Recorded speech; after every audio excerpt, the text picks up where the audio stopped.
सबसे पहले तो जी मीडिया के इस मंच पर स्वागत। और आप तमाम महत्वपूर्ण मुलाकातें अपनी मीटिंग्स के बाद भी हमारे बुलावे पर हमेशा आते हैं और जी का आपने हमेशा सम्मान किया है और हमारी बात रखी है। अगर इसे हरियाणवी में कह दें तो एक बार जेपी दलाल जी के लिए तालियां बजा दें।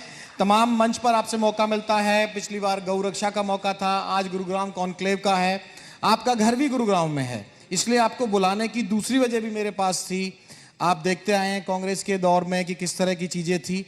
आपसे शुरू करता हूं, आपने पिछले इस दौरान में क्या कुछ बदलाव गुरुग्राम में महसूस किया? और ये आप बतौर मंत्री मत बताइए मुझे, आपका घर है, आपका यहाँ आना जाना रहता है, उस लिहाज से बताइए। सबसे पहले तो मैं जी मीडिया का धन्यवाद अदा करता हूँ कि हमारे इस हरियाणा के महत्वपूर्ण शहर जो गुरुग्राम है उसके विषय में आपने ये कार्यक्रम रखा और देश का पहला प्राइवेट चैनल था जिसने जागृति लेके आई और मीडिया के क्षेत्र में एक अपना स्थान बनाया।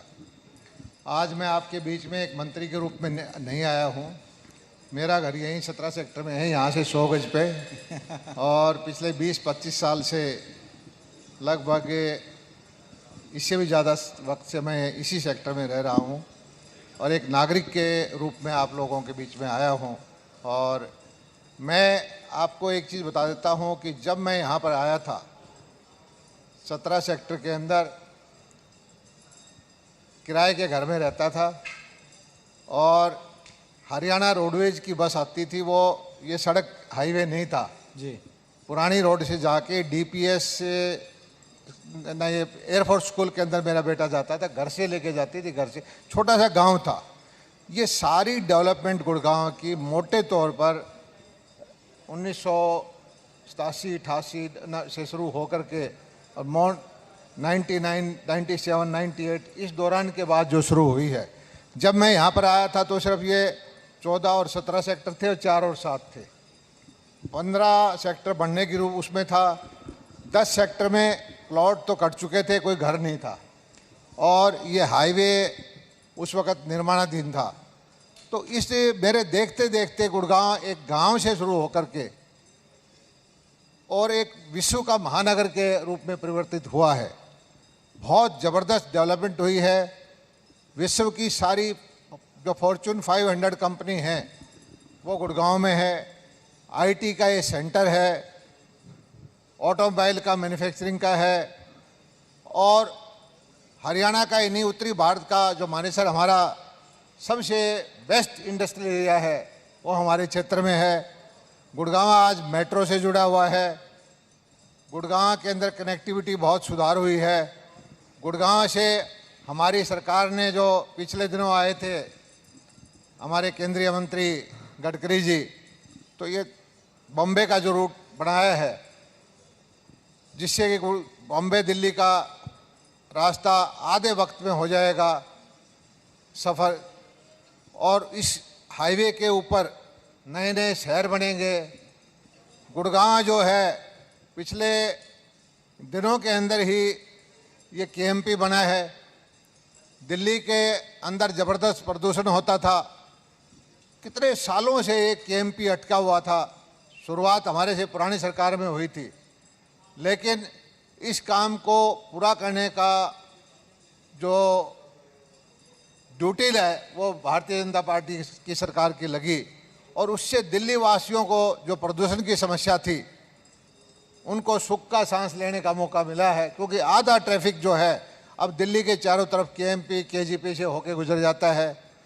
और मैं समझता हूँ कि जिस दिन ये द्वारका एक्सप्रेस बन जाएगा जी, गुड़गांव की सबसे बेस्ट कनेक्टिविटी इधर से होके एयरपोर्ट से कनेक्टिविटी द्वारका एक्सप्रेस की होगी। गुड़गांव के अंदर धीरे धीरे करके मास्टर प्लान 2021 का आया, फिर 2031 का आया और सेक्टर जो थे थोड़े से इन 4 सेक्टर से शुरू होकर आज गुड़गांव 106 सेक्टर 112 सेक्टर तक है। तो 112 से भी शायद 114 तक होगा, तो वहाँ तक पहुँच चुका है। धीरे धीरे करके हमारे यहाँ के हरियाणा के नागरिकों ने और देश के जो प्रबुद्ध नागरिकों ने गुड़गांव के विकास में जो सहयोग दिया है, एक आधुनिक शहर इसको बनाया है, सबका इसमें योगदान है। और हरियाणा सरकार ने गुड़गांव के विकास के लिए विशेष प्रयत्न किए हैं और उसका परिणाम अच्छा निकला है। आने वाले वक्त में और अच्छा परिणाम निकलेगा। ज्योति, एक खूबसूरत बात है मंत्री जी की, जब भी बात करते हैं बेबाकी से करते हैं और कुछ छुपाते नहीं हैं।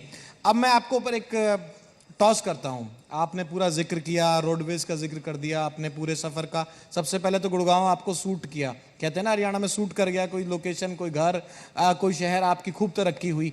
अब ये भी आप ईमानदारी से बता दीजिए, जो रफ्तार का पहिया था पुरानी सरकारों में, ओम प्रकाश चौटाला जी की सरकार रही हो, भूपेंद्र सिंह हुड्डा साहब की सरकार रही हो, मनोहर लाल जी की सरकार रही हो, और अब की जो सरकार है मनोहर प्लस दुष्यंत की, विकास की जो रफ्तार थी वो बड़ी है या थमी है? जब आप जो बताएंगे फिर उस पर क्रॉस क्वेश्चन हम कर पाएंगे। देखिए, मैं ये तो नहीं कहूँगा कि किसी पुरानी सरकार ने इसका योगदान नहीं है, लेकिन हमारी सरकार आने के बाद इसके जो डेवलपमेंट की स्पीड है हमने बढ़ाई है। हर सरकार लोकतंत्र में, डेमोक्रेसी में जिसको वोट लेना होता है कुछ ना कुछ तो करती है, लेकिन हमारी सरकार ने गुड़गांव के विकास के लिए सबसे बड़ा जो कदम उठाया है वो GMDA का है। क्योंकि आपको छोटे छोटे फैसलों के लिए भी पहले चंडीगढ़ भागना पड़ता था, इसके हरियाणा सरकार से परमिशन लेनी पड़ती थी। अब अपने आप ही यहाँ एक अथॉरिटी बन गई है कि गुड़गांव के विकास से संबंधित जो फैसले हों लोकल लेवल पर यहाँ अफसर करें, और यहाँ जो आपका म्यूनिसिपल जो काउंसिल है उसका भी एरिया बढ़ाया गया, उसकी संख्या बढ़ा गई, कॉरपोरेशन का दायित्व बढ़ाया गया। और मैं कह सकता हूं कि 7 साल के काम बताऊंगा तो मैं आपको घंटा लग जाएगा। नहीं, मैं इसी पे रोक देता हूं आपको। GMDA का आपने जिक्र किया, जो पिछला पैनल आप सुन रहे थे, उस पैनल में ये बात आई कैप्टन अजय सिंह यादव द्वारा कि GMDA की बैठक नहीं होते हैं, मुख्यमंत्री की कमान है, GMDA की कमान उनके हाथ में, उस हिसाब से बैठक नहीं हो पाती। और मेरे सहयोगी देवेंद्र भी यहाँ होंगे, अगर जहां तक मुझे पता है ऐसी जो जानकारी है, गुड़गांव नगर निगम का आप जिसका जिक्र कर रहे हैं उसके पास खुद तक की बिल्डिंग नहीं है, वो किराए की बिल्डिंग पे है। आपके मेरे जानकारी नहीं है कि गुड़गांव नगर निगम की बिल्डिंग का, हाँ, लगभग मेरे पास डाटा है 150 या 250 करोड़ रुपए का मंजूर हो चुका है। हाँ। और इसकी भव्य बिल्डिंग जो है नगर निगम की होगी और इसका पैसा मंजूर है, इसका काम शुरू। मुझे एग्जैक्ट जानकारी नहीं है कि होने वाला है या हो जाएगा, लेकिन मैं इसकी एग्जैक्ट राशि आपके पास सारे डाटा लेके आया हूँ, क्योंकि जहाँ भी मैं जाता हूँ, बिल्कुल जिस विषय पे बोलता हूँ तो फैक्ट्स पे बोलता हूँ ऐसे।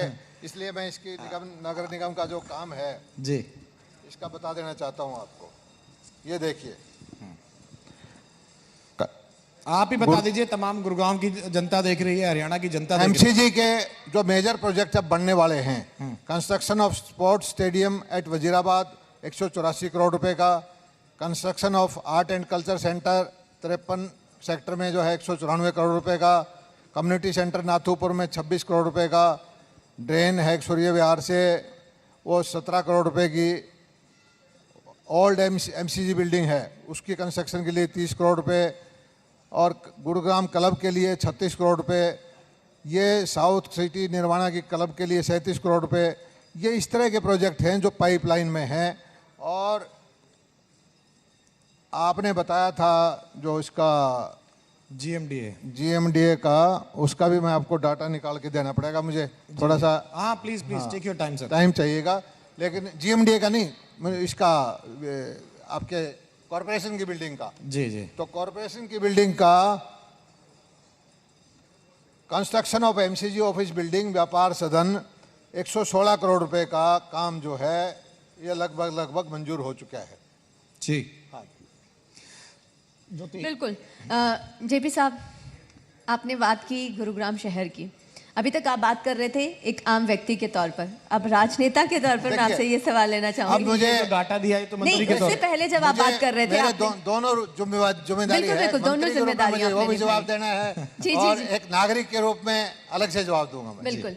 अगर इस सपनों के शहर की बात कर ली जाए, JP साहब, इस शहर को अमीरों का शहर भी कहा जाता है। यहाँ पर रोजगार उपलब्ध है, लेकिन रहना सहना मुश्किल है, खासतौर पर अगर गरीब वर्ग के लोगों की बात कर ली जाए तो। अगर यहाँ पर बिजनेस करना आसान है अमीर वर्ग के लोगों के लिए, फिर भी गरीबों को रोजगार नहीं मिल पा रहा है। इंडस्ट्रियल हब होने के बावजूद भी आज भी यहाँ पर जो युवा हैं वो रोजगार के लिए कहीं ना कहीं भटकते काफी नजर लंबा आ रहे स्लम हैं। एरिया है, बेरोजगारी भी दर जो है हरियाणा पर भी सवाल उठते रहते हैं और गुड़गांव बिल्कुल, भी और इससे विपक्ष छूता भी नहीं है। लगातार इस पर सवाल देखिए, उठाता रहा मैं है। समझता हूँ कि रोज़गार के मामले में हरियाणा में सबसे ज़्यादा जो मौके हैं वो गुड़गांव के अंदर है। हमारे जो आईटी सेक्टर है, हमारे जो पढ़े लिखे बच्चे और बच्चियां हैं, लाखों बच्चों को आईटी सेक्टर ने यहाँ पर 30,000, 40,000, 50,000 रुपये के बीच में, हो सकता है कुछ 25,000 भी हो, जो कॉल सेंटर्स के माध्यम से आईटी के बैक ऑफिस के माध्यम से काम दिया है। बाकी इंडस्ट्रियल एरिया में हमारी मारुति सबसे बड़ा उद्योग है, इसकी एंसिलरी है मानेसर में दुनिया भर की, उन्होंने रोज़गार दिया है। फिर ये है कि जितनी भी एक कंपनियां आई हैं हमारे यहाँ, कॉरपोरेट ऑफिस हैं, बहुत बड़े सेंटर्स हैं, उससे संबंधित मैं ये समझता हूँ कि कोई टैक्सी चला रहा है, कोई खाना दे रहा है। यहाँ पर मुझे किसी ने बताया था कि लाखों आदमियों को तो खाने की ऑफिस डिलीवरी है, होम डिलीवरी है, और इस तरह तरह के रोज़गार के यहाँ लोगों ने मौके ढूंढे हैं। और हमने ये सही है कि दुनिया के अंदर जो राजधानी या राजधानी के पास शहर होते हैं वो महंगे होते हैं, वहाँ पर आम आदमी की पहुँच से बाहर प्रॉपर्टी हो जाती है, आम आदमी की पहुँच से बाहर घर हो जाता है। लेकिन उस चिंता को भी हमारे मुख्यमंत्री ने दूर करने की कोशिश की है। हम पॉलिसी लेके आए हैं यहाँ कि दीनदयाल उपाध्याय जी के नाम से कि छोटे छोटे घर 160, 170, 150 गज के प्लॉट बनाएं, और छोटे छोटे उसमें हमने एफएसआई भी बढ़ाई है बिल्डर का, क्योंकि यहाँ अनऑथराइज कॉलोनाइजेशन होता था, उनको रोकने के लिए हमने बिल्कुल मिनिमम चार्जेज रखे हैं और उसका एरिया बढ़ा दिया है कि छोटे छोटे घर बना के लोग ये रहें। और यहाँ पर जो तरह तरह की हमने स्कीम लेके आए हैं कि 2 एकड़ से छोटे हैं, कोई हमारे हॉस्पिटल के बच्चे काम करते हैं, नर्सिज हैं, उनके लिए कोई हॉस्टल टाइप बना दें, हमारे पढ़ने वाले बच्चे हैं उनके लिए कोई रेंटल हाउसिंग स्कीम ले आएँ, हमारे जो लेबरर रहते हैं, कोई आदमी एंटरप्रेन्योर है, ये स्कीम पिछले 2 महीने पहले हमने बनाई है कि आप किराए के लिए घर बनाइए, आपके चार्जेस कम करेंगे, आपको सुविधाएं ज़्यादा देंगे। और इसी तरह की 4-5 तरह की अलग अलग स्कीम लेके आए हैं। और जो यहाँ पर गुड़गांव का मास्टर प्लान तो बन गया था, विकास पूरी तरह रुक गया पिछले दिनों में। क्यों? बहुत सारे जो मॉडल थे बिजनेस के वो कामयाब नहीं थे। हमारी सरकार ने आके फैसला किया कि जो बड़े घर बनाना चाहते हैं, दिल्ली में, गुड़गांव में कोई 1 एकड़ का घर बनाना चाहता है, सेक्टर के अंदर 2 एकड़ का घर बनाना चाहता है, तो उसको घर बनाने की भी हमने इजाज़त दे दी है। और उसका फ़ायदा क्या होगा कि एक आदमी ठीक है, समृद्ध है, वो सेक्टर के अंदर बड़े घर में रहना चाहता है, उसको उसमें 10 आदमी, 5 आदमी, 6 आदमी रहेंगे। लेकिन वैसे जो डेंसिटी है उसकी डेंसिटी को हम गरीब आदमियों के लिए अफोर्डेबल हाउसिंग में और दीनदयाल में या छोटे छोटे घर बनाने के लिए ज़रूरत के हिसाब से हमने रास्ते निकाले हैं कि गरीब आदमी की पहुंच के भी यहाँ पर जो रिहायशी मकान उपलब्ध हों। मंत्री जी, आपने तमाम प्रयासों की बात की, अफोर्डेबल होम स्कीम की बात की। दिल्ली एनसीआर का ही मैं एक सवाल कर लेता हूँ। विकास की एक कीमत भी होती है और वो कीमत का जो सबसे बड़ा सबूत है, खोरी गांव में चुकाया गरीबों ने ही। तमाम फार्म हाउस वगैरह थे, उन पे तोड़फोड़ हो रही है और कुछ ऐसी इनरोचमेंट की जो खबरें गुरुग्राम से भी आती है, अरावली सेव अरावली मूवमेंट भी गुरुग्राम में चलती है। यहाँ भी ध्यान देने की ज़रूरत है, क्योंकि सुप्रीम कोर्ट तक की फटकार के बाद दिल्ली एनसीआर में जो हरियाणा का पार्ट है वो पूरा खोरी तोड़ा गया और खोरी पूरी तरह से गरीबों की झुग्गी झोपड़ी का मामला था। और इसी से जुड़ा हुआ सवाल है कि जो विकास का मॉडल होता है, उस मॉडल में किस तरह से इंफ्रास्ट्रक्चर डेवलप किया जाए। ये जो बड़े बड़े अंडरपास हमको नजर आ रहे हैं, जिनका आप जिक्र भी कर रहे हैं, पिछली सरकारों में या आपकी सरकारों में भी तमाम बने होंगे, ये मौत का कुआं बन जाती हैं या मौत भी हुई हैं इन तरह के विकास में। तो विकास सिस्टमेटिक नहीं है। गरीबों का जिस तरह से चाहे अरावली पर अतिक्रमण की बात हो या फिर झुग्गी झोपड़ी जिस तरह से बसती हैं, उसके लिए इतनी जो ज़्यादा आबादी है दिल्ली एनसीआर में, गुड़गांव और फरीदाबाद को मिलाकर, वहाँ सरकार का जो पूरा प्रोजेक्ट है वो उतर नहीं पाता। लांबा साहब, इस चीज़ पर विचार करने से पहले हमें 30 साल, 40 साल, 50 साल पीछे जाना पड़ेगा। ये सच्चाई है कि इस देश के अंदर रोज़गार के साधन आज़ादी के बाद जिस तेज़ गति से बढ़नी चाहिए थी, जिस तेज़ गति से आबादी बढ़ी थी, उस गति से नहीं बढ़े। और गांधी जी का जो सपना था कि गांव का विकास हो, गांव में जो कारोबार हो, गांव में लोगों को रोजगार मिले, उसमें हम कहीं ना कहीं, किसी पार्टी की बात नहीं करता मैं, फेल हुए हैं। और उसका परिणाम क्या हुआ है कि शहरों की तरफ रोजगार की तलाश में लोग आते गए, पलायन होता गया। और आप गुड़गांव की बात छोड़िए, दिल्ली के अंदर सरकारी ज़मीनों के अंदर मेरे ख्याल में करोड़ों का, सारी दिल्ली की आबादी का 60-70% अनऑथराइज में बैठा हुआ है। कोई रेलवे लाइन के ऊपर बैठा है, कोई पार्क में बैठा हुआ है। यही हाल हमारे बॉम्बे का है। तो ये एक दिन में नहीं हुआ, सालों साल में होता गया। और इन लोगों को, इन हमारे भाइयों को राजनीतिक पार्टियों ने सिर्फ वोट समझा है। इनके अधिकार के लिए, इनकी व्यवस्था के लिए, इनके जीवन यापन के लिए कोई प्रबंध नहीं हुए। आज अगर हम चाहें तो भी हमें सालों साल लग जाएंगे उस व्यवस्था को सुधारने के लिए। आज जो जीवन, जिस दशा में शहरों, बॉम्बे में, दिल्ली में, महानगर में झुग्गी झोपड़ी में रहने वाले हमारे भाई हैं, कोई आदमी ऐसा जिंदगी नहीं जीना चाहता। लेकिन हमारी विचार करना पड़ेगा कि हमारे जो पुरानी पूर्ववर्ती सरकारें थी, जो भी थी, उन्होंने इस तरह की व्यवस्था बनानी चाहिए थी जिससे कि आम आदमी को कमा खा के रोजी रोटी का उसका प्रबंध हो जाता, सम्मान की ज़िंदगी जी लेता, रहने के लिए उसके पास छत होती। तो इस व्यवस्था को बनाने के लिए आज मोदी जी ने पूरा भारत में परिणाम बनाया कि हर घर आदमी के ऊपर छत हो, हर घर में नल का पानी हो, हर गांव के अंदर बिजली हो। छोटी छोटी बात, हर घर के अंदर टॉयलेट हो। बातें छोटी लगती हैं, लेकिन ये मूलभूत चीज़ें 70 साल की आज़ादी के बाद भी हम नहीं कर पाए। तो ये हमारे लिए चिंता का विषय है, सभी राजनीतिकों के लिए, सभी चिंता करने वाले लोगों के लिए। तो उसको आज हम सुधारने की कोशिश कर रहे हैं। लेकिन ये काम हमारे छोटे छोटे मुल्क, सिंगापुर है या हांगकांग है या दुबई जैसे, जहाँ कुछ प्रबंध नहीं था, जहाँ कुछ प्राकृतिक संसाधन नहीं थे, वो आगे निकल गए। और हम जो है इस जनसंख्या का बहाना लेकर के हम इसको रास्ते पे, रोजगार पे नहीं लगा पाए। और जो हमारी ये एक फ़ायदे की चीज़ हो सकती थी, हमारी देश की ताकत हो सकती थी, उसको हमने जो है खो दिया उस मौके को।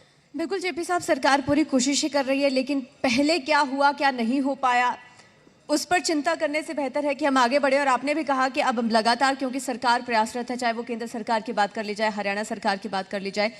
मैं यहाँ पर जेपी साहब किसानों का भी अब जिक्र करना चाहूँगी, क्योंकि धान खरीद को लेकर जिस तरीके से किसानों को तमाम परेशानियाँ आई, उससे आप भली भांति अवगत हैं।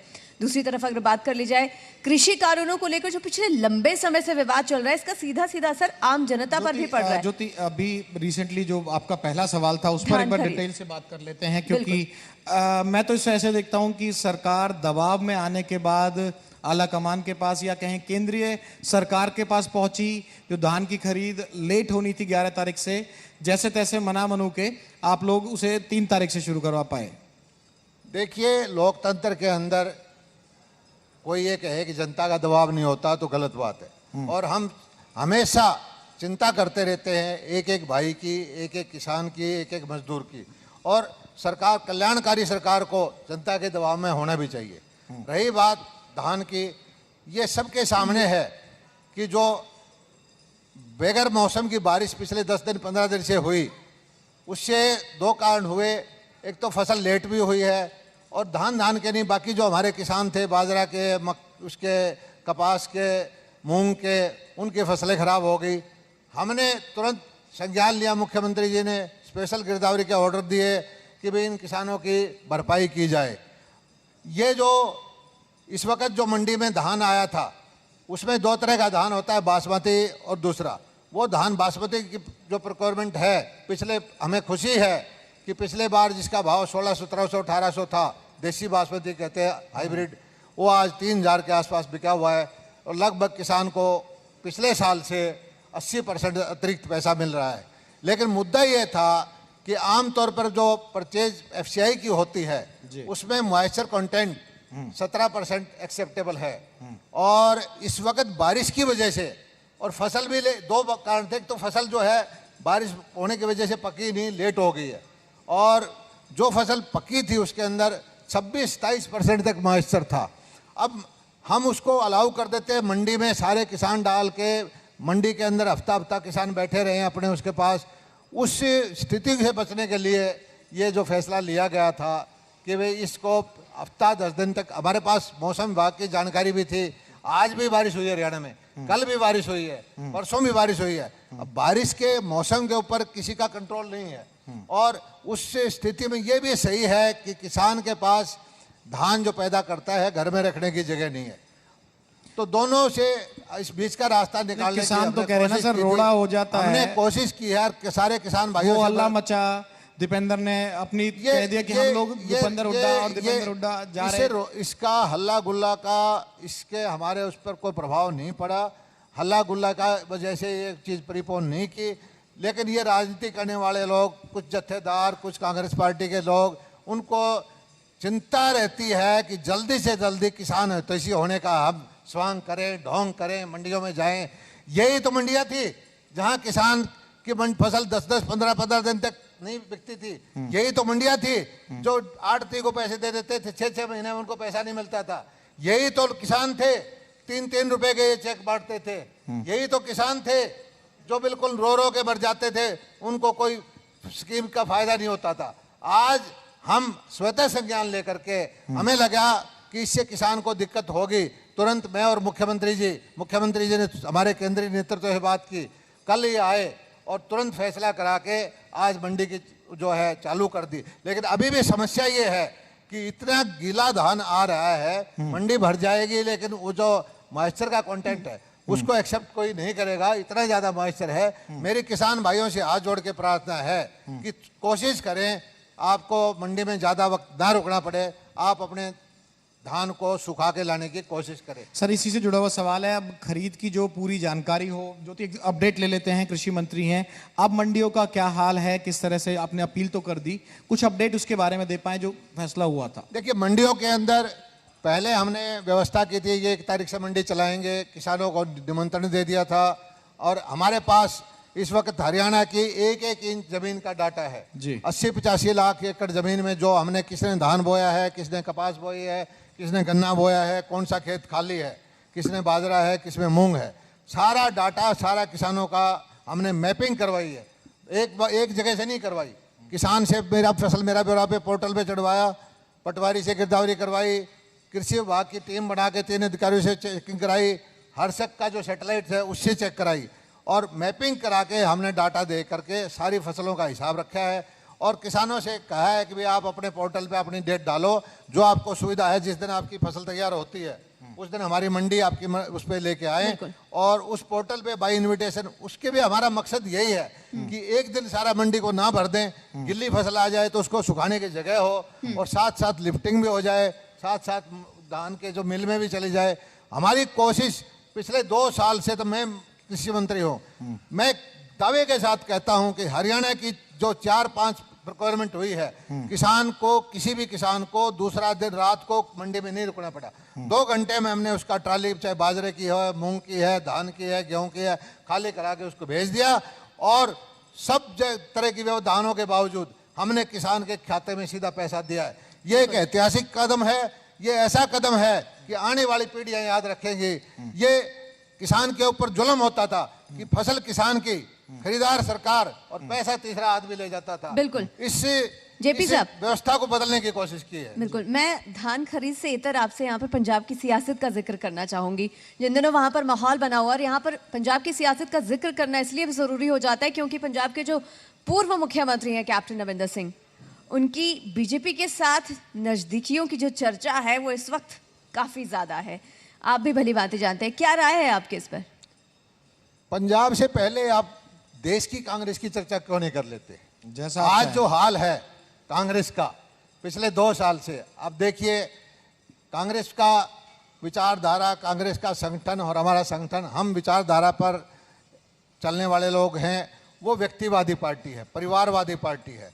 एक परिवार का शासन मोटे तौर पर नेहरू जी, इंदिरा जी, और बीच बीच में जो भी राजीव जी, राहुल जी, आजकल प्रियंका, कल को हो सकता है कि वाड्रा जी कोई और आ जाए, तो वो उस तरह का शासन है। उसने वही परिपाटी प्रदेशों में तैयार कर दिए, और एक जो लाभार्थी लोग हैं, उनके रिश्तेदार, यारे प्यारे मित्र हैं, वो मिलके एक संगठन करके, जो लोकतंत्र के लिए अच्छा नहीं था, वो सत्ता में आते रहे और कहीं कभी चलते रहे। लेकिन इस नीति का लोगों को विरोध किया तो कांग्रेस जिसने 50-40 साल इस देश में शासन किया है, आप देख सकते हो कि पिछली बार कहाँ 400 से 44 पे आ गई, फिर दोबारा इलेक्शन हुआ, बड़ा प्रचार किया, लेकिन मोदी जी की सीटें फिर बढ़ के आई। और अब जो है, जो कांग्रेस के अंदर, मैं ये नहीं कहता कि किसी राजनीतिक पार्टी के अंदर प्रतिभाशाली लोग नहीं होते, लेकिन जो अपने आप को खुददारी वाले लोग हैं, जो ठीक ठाक लोग हैं, पिछले दिनों के अंदर कितने लोग छोड़ के गए हैं। पंजाब को छोड़िए, सिंधिया जी गए, और हिमाचल से नहीं, इससे उत्तर प्रदेश से जो राहुल गांधी की कोर टीम के आदमी छोड़ छोड़ के जा रहे हैं। और हरियाणा से किसका नंबर आ रहा है? हरियाणा वाले, मैं नहीं बोलूंगा हरियाणा के बारे में, कुछ दिनों में आपको खबर अपने आप लग जाएगी। जी न्यूज बोलेगा, मेरी बोलने की जरूरत नहीं पड़ेगी। और पंजाब का अगर कैप्टन पूछ लूं मैं आपसे, देखिए, पंजाब का बेटर कैप्टन कौन था, सिद्धू की कैप्टन अमरिंदर सिंह? कैप्टन अमरिंदर सिंह के बारे में सबको मालूम है कि वो सैनिक हैं और स्वाभिमानी आदमी हैं, और उन्होंने आज नहीं, ऑपरेशन ब्लू स्टार के टाइम पे उनका याद करिए, उन्होंने तब सारा रिजाइन कर दिया था। और कभी भी, अब पीछे जब वो मुख्यमंत्री के रूप में थे, तब उन्होंने कहा था कि पंजाब के साथ खिलवाड़ ना करे। पंजाब बॉर्डर की स्टेट है, पंजाब के अंदर पाकिस्तान से ड्रोन आते हैं, हथियार आते हैं, और ड्रग्स आती है, और देश की जो सारी व्यवस्था को, पंजाब को अगर आप छेड़ोगे तो खतरा हो जाएगा। तो सही कह रहे हैं सिद्धू के बारे में। राहुल गांधी जी, प्रियंका जी, या माननीय सोनिया गांधी जी, उनको समझ में, पता मेरे को समझ में नहीं आता कि जो हास्य कलाकार हैं अपने नवजोत सिंह सिद्धू, ड्रामा में, टीवी में तो ठीक चलते हैं, लेकिन अब जो ड्रामा वो पंजाब में कर रहे हैं उसको भुगते, अब हंसे, तालियां बजाए, और आगे आने वाले वक्त में, पहले अमरिंदर सिंह के मामले में किया, और बेचारा एक चेहरा बनाया एक मुख्यमंत्री का, गरीब का, कमजोर का, उसके साथ क्या किया आप देख रहे हैं। इसी तरह की व्यवस्थाएं अब जो है, ये सही है कि कांग्रेस का जो ऊपर का नेतृत्व कमजोर हो चुका है, लोग छोड़ छोड़ के भाग रहे हैं। पंजाब को ही क्यों, अभी आज आपके छत्तीसगढ़ के वो बैठे हुए हैं, एमएलए दिल्ली में बैठे हुए हैं,